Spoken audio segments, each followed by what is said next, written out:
आपके कान सिर्फ सुनने के लिए नहीं बने, बल्कि ये आपके शरीर का बैलेंस कंट्रोलर है।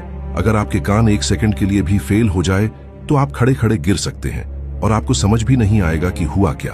देखो, हम सोचते हैं कान का काम सिर्फ आवाज सुनना है, लेकिन सच ये है कि कान के अंदर आपके शरीर का बैलेंस कंट्रोल सिस्टम होता है, जिसे कहते हैं वेस्टिब्युलर सिस्टम।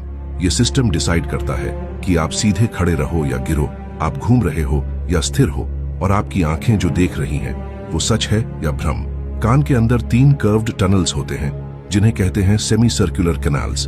इनके अंदर भरा होता है एक खास लिक्विड। जैसे ही आप सिर हिलाते हो, ये लिक्विड भी हिलता है और ब्रेन को सिग्नल भेजता है कि आप किस डायरेक्शन में हो। अब यहाँ माइंड ब्लोइंग पार्ट सुनो। अगर ये लिक्विड गलत सिग्नल भेज दे तो ब्रेन सोचता है कि बॉडी पॉइजन्ड हो गई है, और तभी शुरू होती है चक्कर, उल्टी और नौजिया। इसीलिए हमें मोशन सिकनेस होती है। आपकी आंखें कहती हैं सब ठीक है, लेकिन कान कहता है नहीं, कुछ गलत है, और इस कंफ्यूजन से ब्रेन पैनिक मोड में चला जाता है। अब आते हैं सुनने पर। कान के अंदर माइक्रोस्कोपिक हेयर सेल्स होते हैं। यही सेल्स साउंड को इलेक्ट्रिकल सिग्नल्स में बदलते हैं, लेकिन प्रॉब्लम यह है कि ये हेयर सेल्स मरने के बाद वापस नहीं आते।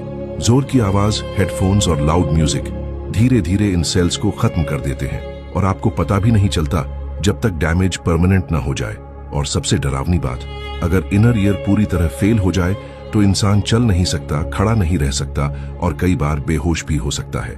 मतलब साफ है, कान सिर्फ आवाज नहीं सुनते, कान आपकी दुनिया को स्टेबल रखते हैं, और अगर ये बैलेंस टूट जाए तो पूरी दुनिया घूमने लगती है।